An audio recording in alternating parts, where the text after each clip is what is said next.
So Vitor Petrino just got a fucking awesome KO over Modestas Bukauskas out of nowhere. Like generally, that just came out of nowhere. So the first round, Vitor Petrino was looking really good, mixing up his grappling, just sort of honestly just laying on top of Modestas Bukauskas. If we're being honest, he wasn't really doing much on top.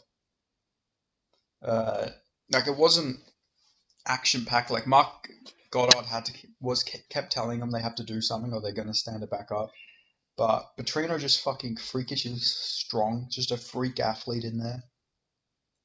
Like look at the guy, he's a fucking unit for light heavyweight. Like he looks heavyweight sized. The guy's massive. And then in the second round, you just see they're bouncing around a little bit. He's jabbing. Bukauskas is, you know, going for a 1-2, still bouncing around here. And I don't even know. This was so freakishly fast. It was so fucking explosive. Yeah, they're just standing. And boom! Very. Oh, what's like a good example to this? It's like sort of looked like the Nugani KO of Stipe in the second fight, except Petrino didn't land a fucking hammer fist that maybe took a few years off of Stipe's life. Like literally, the way he fucking landed that was crazy. Like, boom. Bukauskas like woke right back up like as he got dropped, but he was like, yeah, he was done.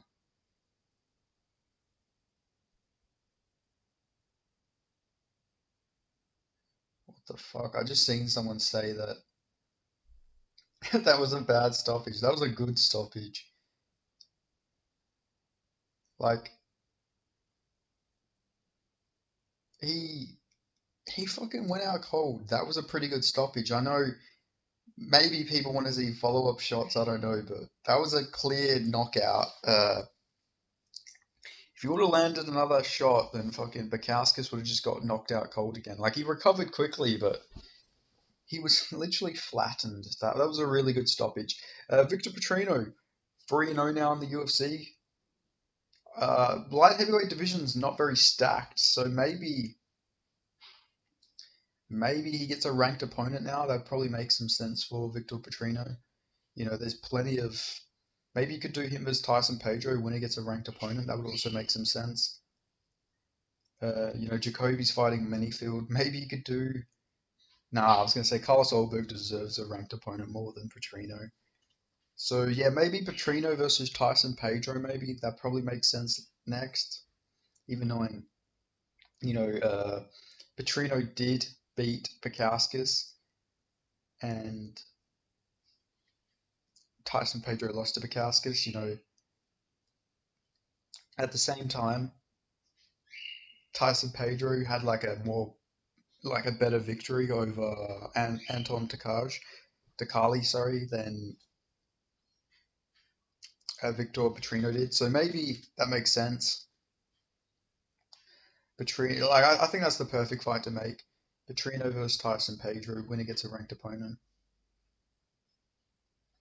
And yeah, you could probably do that as soon as possible. Tyson Pedro didn't take any damage against Anton, so he'll probably want to be fighting soon. But yeah, that'd be a good fight in my opinion. You know, Pedro was very sick against Bukauskas too, so who knows how different that fight would have been if he wasn't fucking dying on the shitter before the fight, but you never know. But anyway, regardless, very, very good performance here from Victor Petrino. Just the way he fucking leads up that left hook, like Jesus Christ. Like, he was trying to kill this motherfucker.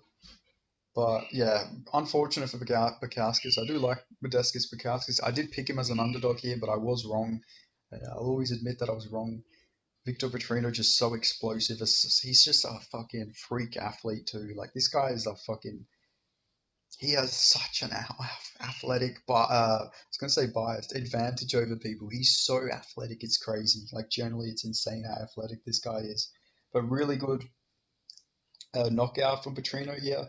Does need to work on his striking a bit. His striking fundamentals aren't the greatest, but he is still a very good fighter, obviously. But yeah, just if he works on his striking fundamentals and everything, I think this guy could generally be a problem because he is so fucking freakishly athletic. And he's 26. That's so young for a light heavyweight. You know, it's an old man's division. So who knows how good this guy's going to look in a few years' time when he's older and more matured. Worked on his striking and everything a bit more. Like this guy could generally be a future champion for all we know. Nobody's good at light heavyweight as well, so this guy could just rapidly improve. Like he beat Marcin Prachnio. You know, Marcin Prachnio beat Khalil Roundtree, so weird things happen in the light heavyweight division. So I guess we'll find out. But a crazy, crazy knockout. Really, really good win for Vitor Petrino here. So yeah, I reckon him versus Tyson Pedro when he gets a ranked opponent probably makes the most sense. But I'll see you guys in the next video.